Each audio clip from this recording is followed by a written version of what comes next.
Terima kasih Anda masih bersama kami di Sudut Pandang. Sesuai dengan apa yang disampaikan oleh Prof. Chandra tadi, ada 6 hal. Kemudian harus kita perhatikan. Yang pertama adalah penularan, terus kemudian berat ringannya, infeksi ulang, PCR, vaksinasi, dan juga obat-obatan.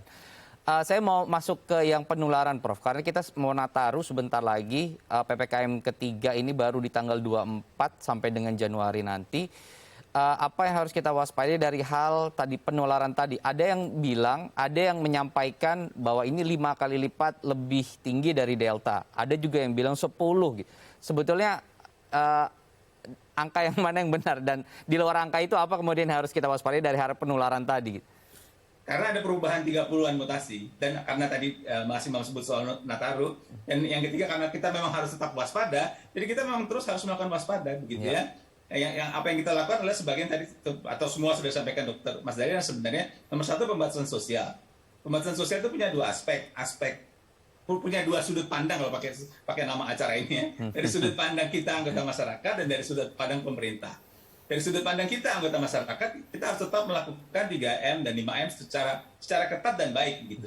Dan kalau saya berulang kali ingin selalu sampaikan di berbagai media, kalau kita melakukan 3M atau 5M itu gunanya untuk kita, bukan karena disuruh, bukan karena ada instruksi Menteri Dalam Negeri, bukan karena disuruh Kepala Dinas Kesehatan, bukan.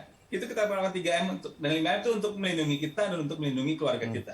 Jadi kita lakukanlah itu demi perlindungan kita, pakai masker, cuci tangan, jaga jarak, menghindari kerumunan dan sebagainya. Itu dari sudut pandang kita anggota masyarakat. Dari sudut pandang pemerintah memang melakukan PPKM sesuai dengan levelingnya ya. Nah sekarang kalau apakah mau mulai 24 Desember apa tidak itu panjang analisanya, karena ada yang mengatakan kalau kita mulai 24 Desember maka tanggal 23, 22 orang udah pada jarang tuh. Gitu ya. Ini analisanya agak panjang. Pada waktu saya ditanyakan tentang hal ini kan bertanya itu sekitar tanggal 20 November sudah keluar. Saya bilang masalah saya bukan itu, masalah saya 24 Desember itu masih lebih dari sebulan dari 20 November yang lalu.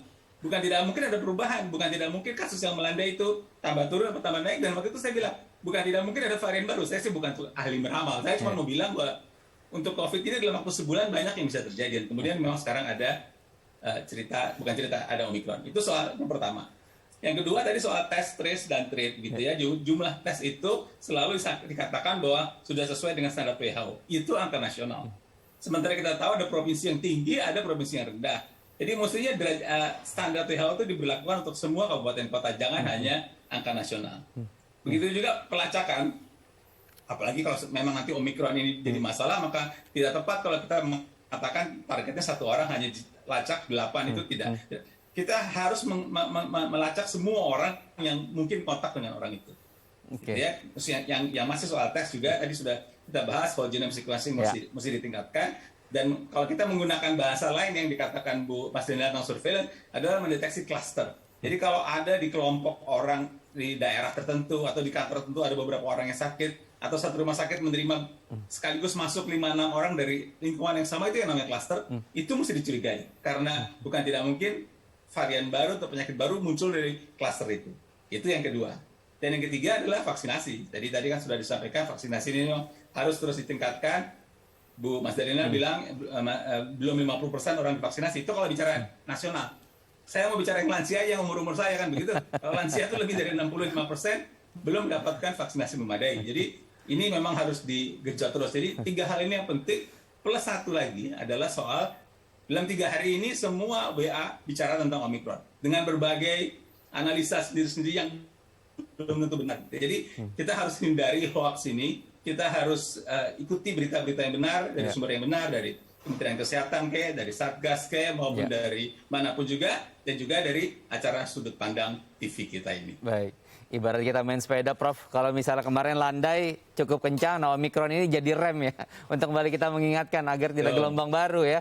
Karena sekali lagi kalau sudah acara-acara seperti itu di Indonesia, mobilitasnya sangat tinggi sekali gitu, dan kemudian pertemuan sana-sini ya bisa kemudian memobilisasi untuk penyebaran. Saya mau ke Bu Masda. Bu Masda, boleh dong mungkin dibagikan informasi seputar bagaimana teman-teman di Eropa dalam menghadapi Omicron ini. Apa saja yang mereka lakukan di sana sebagai tadi catatan untuk pemerintah dan juga masyarakat dan juga pemirsa. Ya, Eropa ini kayaknya double strike ya. Selain Omicron, mereka juga masih menghadapi AY4.2. Apa yang dilakukan tentu standar. WHO itu sudah menetapkan sebenarnya standar untuk pengendalian. Sama di semua negara. Ada pencegahan, ada pengendalian. Pencegahan tentu PHSM ya, Public Health Social Measures. 3M di kita ditambah dengan pembatasan-pembatasan yang dilakukan. Kalau pengendalian tentu 3T. Jadi itu adalah standar yang dilakukan. Dan saya yakin di Eropa juga mereka melakukan hal yang sama. Dan saat ini ketika kasus sangat tinggi, terutama di Jerman, mereka juga banyak sekali melakukan kegiatan atau tindakan intervensi agar kematian mereka juga rendah dan pasien-pasien yang membutuhkan layanan kesehatan bisa mendapatkan akses yang sama untuk layanan kesehatan. Oke, baik. Terima kasih Prof. Chandra, terima kasih Bu Mas Dalina sudah berbagi ilmu malam hari ini, sudah berbagi informasi. Semoga banyak masyarakat yang dicerahkan. Terima kasih, selamat beraktivitas kembali, salam sehat. Ya, salam sehat, makasih. Ya, pemirsa, usai sudah perjumpaan kita hari ini di Sudut Pandang. Akhir kata saya Muhammad Syari, mewakili seluruh kerabat kerja yang bertugas, pamit undur diri. Kita berjumpa lagi di Sudut Pandang pekan depan dengan tema yang berbeda. Sampai jumpa.